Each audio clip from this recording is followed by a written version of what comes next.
We're here to bring a new type of news show. New insight, new style, and new topics every day. We are News Generation. Bringing news just for you. It's Tuesday, March 4th here in Seoul. I'm Song Yujin, and this is News Generation. Joining us this Tuesday is Ki Kim. Happy Tuesday and happy March. Happy March and happy Tuesday. And we're pleased to welcome Niall Song back to the show. Welcome back. Thank you. It's good to be back. Great to have you back. Now, both are here to speak on behalf of those in their 20s and 30s. So Tuesday means we're going to begin with our keyword news. Our keyword for this Tuesday is the Oscars.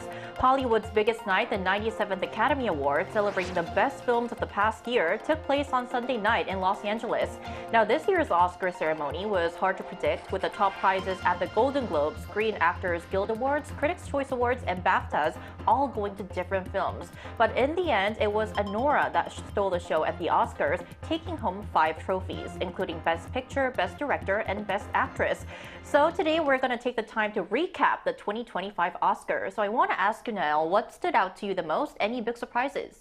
Yeah, I mean, one of my all-time favorite musicals were made into a film last year, Wicked. I don't know if you guys saw it. I saw it multiple times in theaters. And a really well-deserved Oscar went to Paul Tazwell, and it was for Best Costume Design, because I loved every aspect of the movie, but the costumes were just above and beyond. And it's historical, too, because he is the first ever Black man to win an Oscar in this department, and beyond well-deserved. I love that. Right, and I really love the performance between the two main actresses of the film, right? Yeah, Cynthia and Ariana did a great job on their number as well.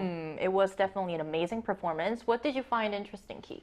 Well, Wicked is obviously an amazing film, but my all-time favorite is always 007. You know, the spy all the time. And Lisa of Blackpink performed at the Oscar along with American rapper Doja Cat and the British singer Ray. And it was an amazing performance, and it was the first time ever for any K-pop artist to perform at the Oscar. And also there was a funny moment where Halle Berry actually kissed Adrien Brody. And this was because back about 22 years ago, when Adrien Brody first won Oscar at the age of 29 to get that male lead. He all of a sudden kissed Halle Berry on the stage just out of nowhere, and this was a payback for Halle Berry.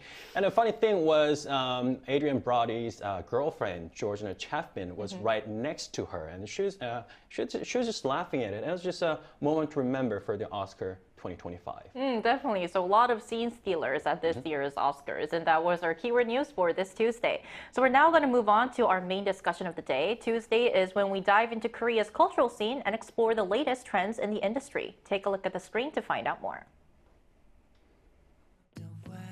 When we talk about K-pop, one defining feature is the idol groups bringing catchy songs and electrifying performances to the stage.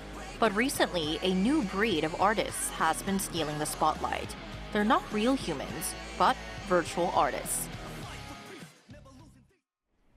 So despite being digital creations, these virtual idols are making a very real impact. In the past few years, we've seen several virtual K-pop groups debuting, carving out their space in an industry where dozens, sometimes even hundreds of groups debut every year.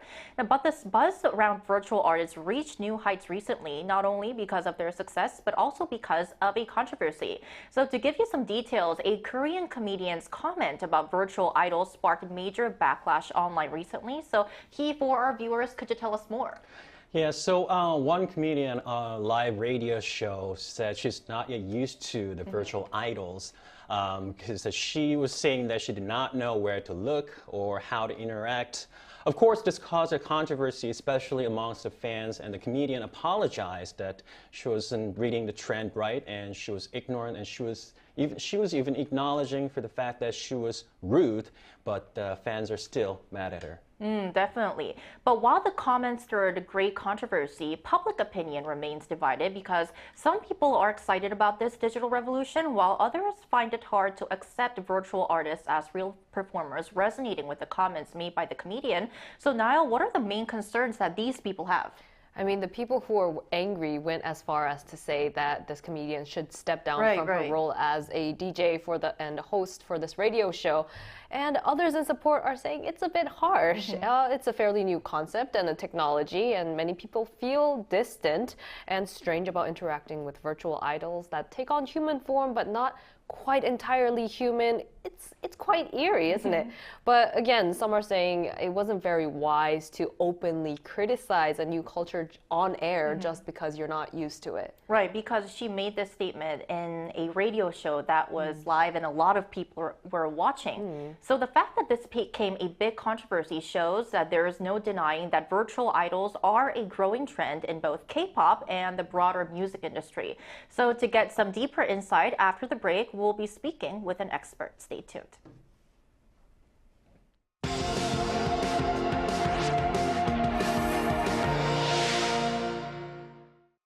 NewsGen wants to hear from you.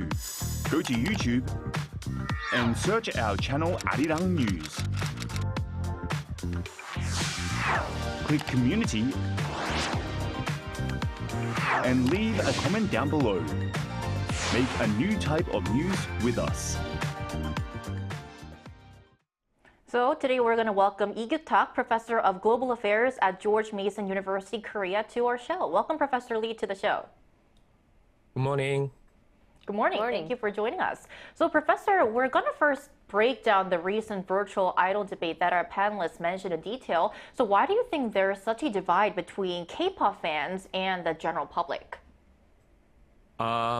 First of all, the fact that these virtual idols are not real people, yet fans support them as if they were actually human beings, makes a kind of like this sense of unfamiliarity of the general public, I think. But in fact, actually some aspects of K-pop fandom culture may seem still unfamiliar to them as well, though fans know all the things. For example, the recent rise in the popularity of virtual idols like Plave or 이세계 Idol did not really happen all of a sudden. Many local and even global K-pop fans were already aware of their existence and dedicated fandoms. Also, the concept and worldview that K-pop idol groups have consistently showed and pursued, often called as 세계관, are similar to the very current concept of virtual idols, which makes K-pop fans not really feel strange or weird about virtual idols, while general public who are not really familiar with this kind of culture may seem a little bit, may feel a little bit different from the K-pop fans.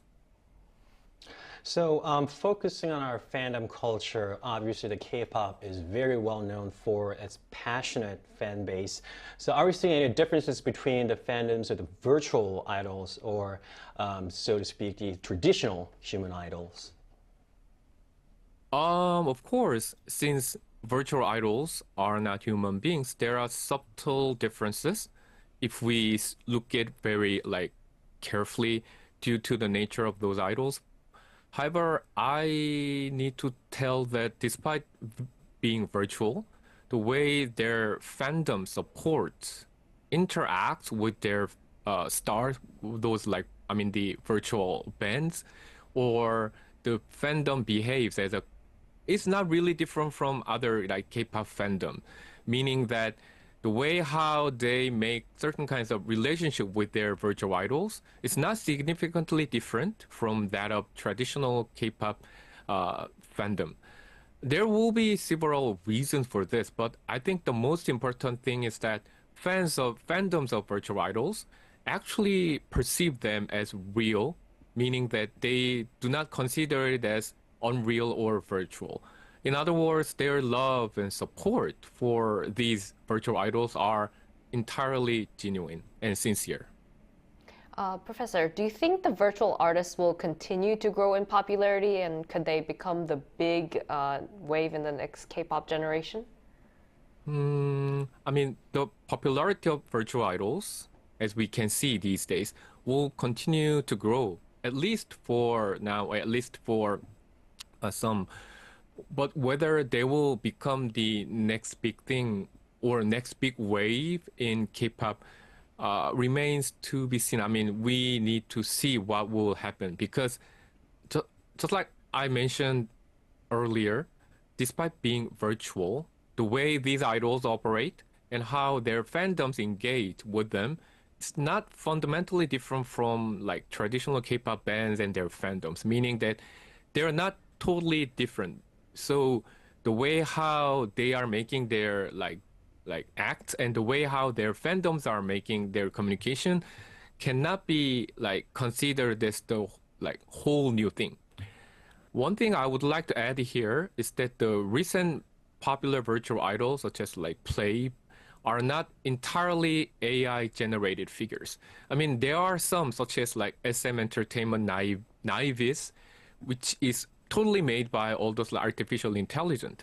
But these days, like popular virtual idols are actually characters brought to life through real human beings' movements and voices, meaning that it is actually made by the talent or characteristics of real individuals.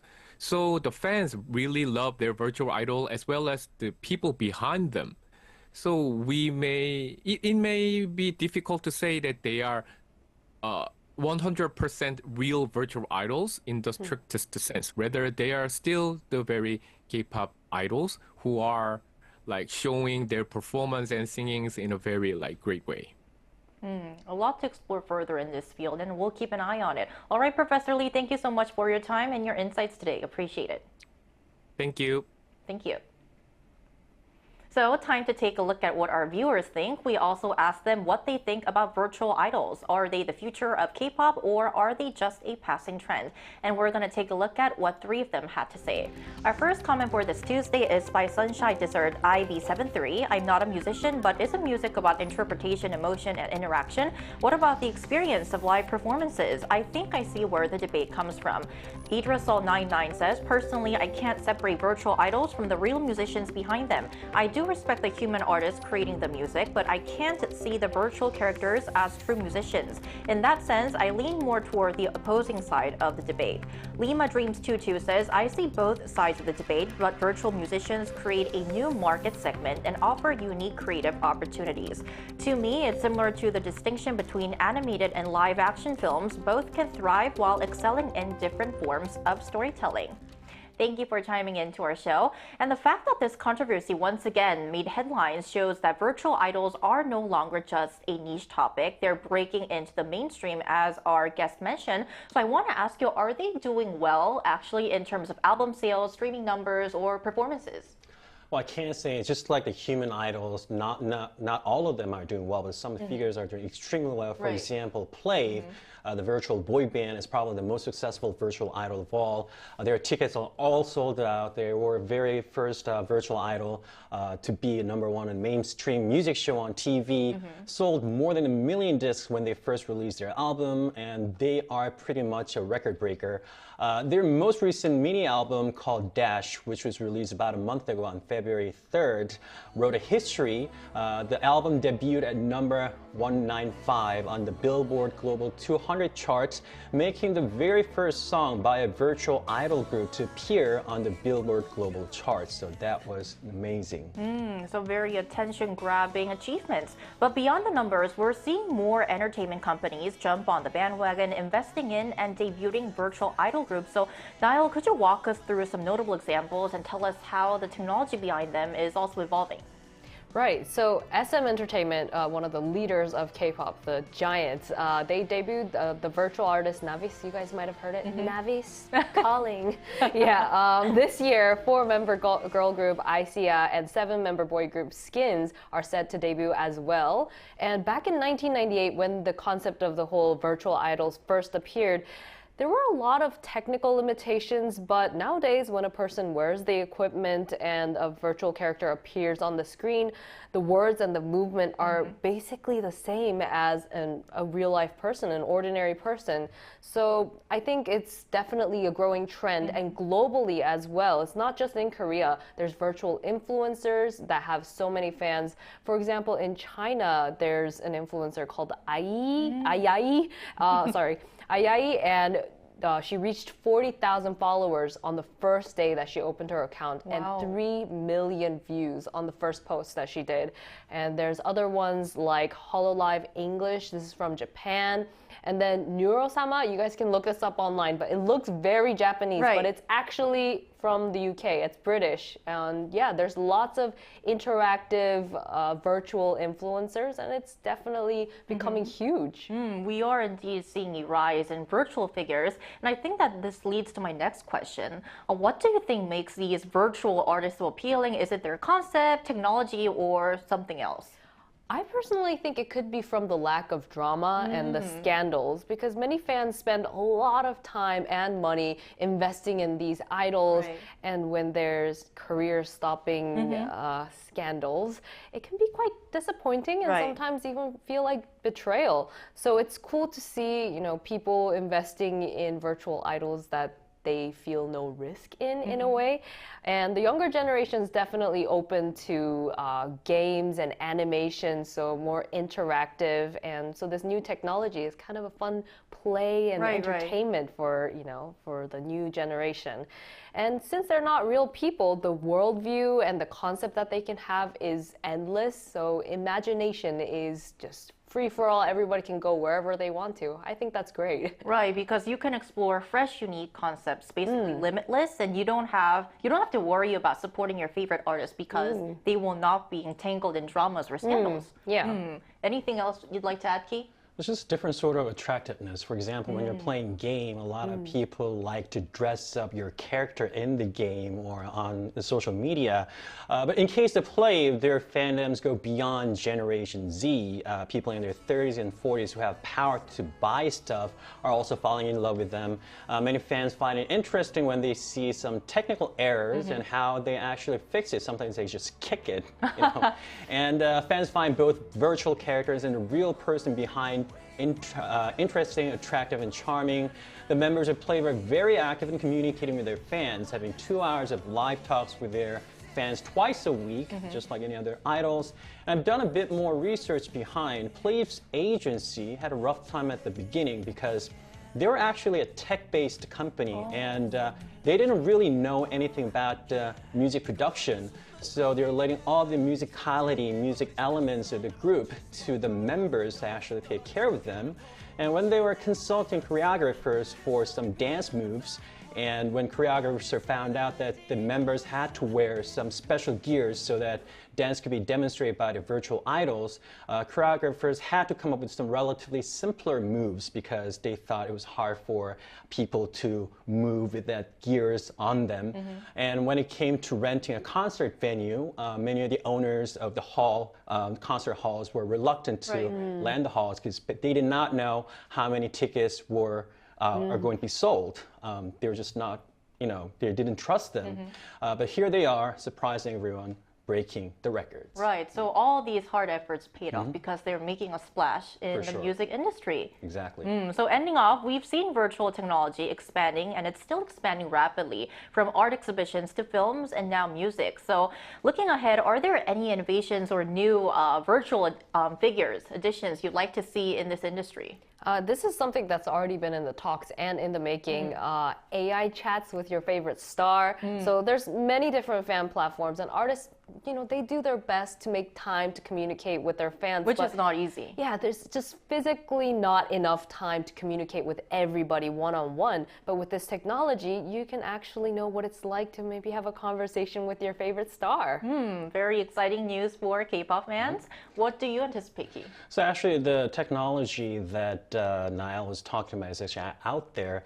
I've been the brand representative and advisor for this English teaching education company, and they actually came up with an AI-generated John Park, the singer. Wow. So there's actually chat teaching application based on ChatGPT, and John Park, with his sweet voice, he answers to every question, and he teaches you English. So he talks about naengmyeon that he would answer, and would go on and on and on about how he loves his naengmyeon, right? So it's actually out there. And then also, as I recall, I remember the very first singer, back then we call it the cyber singer. Right. Right, right. Adam. So he was a sensational figure back then. It was 30 years ago, and I guess this whole concept is not very new, but then the technology has evolved. Right. And I think another thing that's very important is SM Entertainment has put a lot of efforts in it. I remember when aespa came out, they created this whole concept of the environment called 광야. Right, right. So another important thing is not just about the character, but also the environment and the new concept of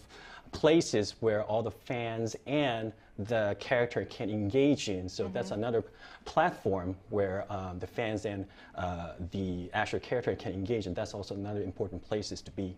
Right, so definitely bringing the K-pop industry to a whole new level, and we'll keep an eye on what kind of real-world impact these virtual idols and artists will make in the future.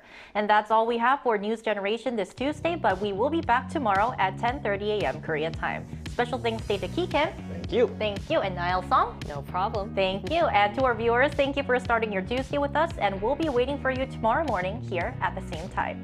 We are News Generation.